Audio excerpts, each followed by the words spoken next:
നമസ്കാരം പ്രിയപ്പെട്ടവരെ, കിച്ചൻസ് ഭക്ഷണശാലയിൽ വന്ന് ഭക്ഷണം കഴിക്കുന്ന സഹകരിക്കുന്ന എല്ലാവർക്കും ഒരുപാട് നന്ദി പറയുകയാണ്. നമ്മൾ വീട്ടിലെ ഈ സാമ്പാർ ഉണ്ടാക്കത്തില്ലേ, നമ്മൾ ഈ സാമ്പാറൊക്കെ ഉണ്ടാക്കിയതിന് ശേഷം അത് വൈകുന്നേരം കുറേ സമയം കഴിയുമ്പോഴത്തേന് അതങ്ങ് പൊളിക്കും. അതായത് വളിച്ചൊരു സ്മെല്ല് വരും, പിന്നെ അത് കൊള്ളത്തില്ല. അത് ചൂടാക്കി കഴിഞ്ഞാൽ അതിങ്ങനെ പതഞ്ഞു പൊങ്ങും. അപ്പോൾ അത് നമ്മൾ കഴിവ് എന്ത് ചെയ്യും, എടുത്താൽ കളയും. അല്ലെങ്കിൽ ചിലപ്പോൾ ഫ്രിഡ്ജിൽ വെക്കും. ഫ്രിഡ്ജിൽ വെച്ചിട്ട് പിന്നെ ചൂടാക്കാൻ കഴിച്ച് കഴിഞ്ഞാൽ വല്ലാത്ത സ്മെല്ല് വരും. അത് പക്ഷെങ്കിൽ അതൊരിക്കലും കളയരുത്. അതുകൊണ്ട് അടിപൊളി ഒരു കറി ഉണ്ടാക്കാം.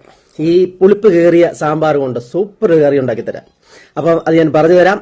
അതിനു മുമ്പായിട്ട് പിന്നെ ഫോളോ ഒന്ന് ചെയ്തേക്ക് കേട്ടോ. ഫോളോ ചെയ്തിട്ട് ചേർത്ത് പിടിക്കുക. അതിൻ്റെ ഒരുപാട് പൊടിക്കൈകളുമായി വീണ്ടും വീഡിയോസ് വരും. അപ്പം അതിനു മുമ്പായി പറഞ്ഞു തരാം. അതായത് ഈ നമ്മളിപ്പം തലേന്ന് രാത്രിയിൽ ഫ്രിഡ്ജിൽ വെച്ചു, രാവിലെ എടുത്ത് നമ്മൾ വെളിയിൽ വെക്കുന്നു. അപ്പോൾ 1 മണിക്കൂർ തണുപ്പ് പോകാനായിട്ട് സാമ്പാർ മാറ്റി വെക്കുക. അപ്പം എന്തായാലും സ്മെല്ല് വരും. അപ്പം ചെയ്യേണ്ടതെന്ന് വെച്ചാൽ കുറച്ച് ചുവന്നുള്ളി ചെറുതായിട്ട് അരിയുക. എന്നിട്ടൊരു വറ്റൽമുളക് ഒരു 5-6 എണ്ണം എടുത്ത് ചെറുതായിട്ട് അരിഞ്ഞു വെക്കുക. എന്നിട്ട് കുറച്ചൊരു 5-6 പിന്നെ വെളുത്തുള്ളി വലിയ ഇതെടുത്ത് ഇത്രയുള്ള ഇതെടുത്തിട്ട് അതിങ്ങനെ ചതച്ച് വെക്കുക. ചെറിയൊരു പീസ് ഇഞ്ചി അതും ഇങ്ങനെ ചതച്ച് വെക്കുക. എന്നിട്ട് വെളിച്ചെണ്ണ ഒഴിക്കുക.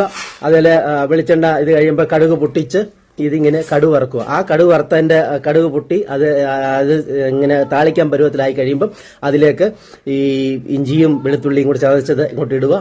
അതൊന്ന് വഴറ്റുക. വഴറ്റി കഴിയുമ്പോൾ അതിലേക്ക് ശകലം മഞ്ഞപ്പൊടി ഇടുക. പിന്നെ കുറച്ച് കുരുമുളക് പൊടി ഇടുക. എന്നിട്ട് അവനെ വീണ്ടും വഴറ്റുക. എന്നിട്ട് അതിലേക്ക് നമ്മൾ മുളക് പൊടി, മല്ലിപ്പൊടി, പിന്നെ ഉപ്പ്, ഇത്രയും സാധനം ചേർത്ത് ഇളക്കുക. എന്നിട്ട് അത് ഇളക്കിയതിന് ശേഷം ശകലം ഉലുവാപ്പൊടി ഇടുക. അപ്പം അത് രസത്തിൻ്റെ ഒരു കൂട്ട് പരുവത്തിന് ഇത് ഇളക്കി അത് ജോയിൻ ചെയ്യുക. എന്നിട്ട് എന്ത് ചെയ്യണമെന്ന് വെച്ചാൽ ഈ വെച്ചിരിക്കുന്നത് എടുത്ത് ഈ കൂട്ടിലേക്ക് അങ്ങ് ഒഴിക്കുക. ഈ രസത്തിൻ്റെ ഈ കൂട്ടിലേക്ക് അങ്ങ് ഒഴിക്കുക. എന്നിട്ടൊന്ന് മിക്സ് ചെയ്യുക. ഒറ്റ തിള ഒന്ന് തിളച്ചിട്ട് എടുത്ത് മാറ്റി വെക്കുക, കഴിക്കുക. സൂപ്പർ സാധനം. ഒരു വളിപ്പോ ഒരു പുളിപ്പോ ഒരു ചുവയോ ഒന്നും ഉണ്ടാകത്തില്ല. അപ്പം രസമാവും, സാമ്പാറും ആവും. പിന്നെ പുളി നമ്മൾ സെപ്പറേറ്റ് ചെയ്യേണ്ട കാര്യമില്ല. കാരണം ഇത് ഓൾറെഡി ഇതിൻ്റെ അകത്ത് നമ്മൾ ഇത് വെക്കുമ്പോൾ സാമ്പാർ വെക്കുമ്പോൾ അതിനകത്ത് തക്കാളി ഇടുന്നുണ്ട്, ചിലർ പുളി ചേർക്കുന്നുണ്ട്. സെപ്പറേറ്റ് പുളി നമ്മുടെ ആവശ്യമില്ല. അപ്പം ഇതിങ്ങനെ പരീക്ഷിക്കുക. അതുകൊണ്ട് പിന്നെ സാമ്പാർ ആരും കളയരുത്.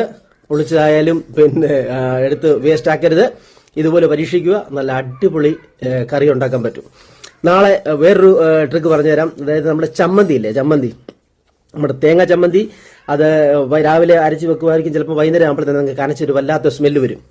അതിനും നല്ല അടിപൊളി ഒരു കറി ഉണ്ടാക്കാൻ പറ്റും. അത് നാളെ പറഞ്ഞുതരാം. അപ്പം ചേർത്ത് പിടിച്ചോ, ഗുണങ്ങളേറെ.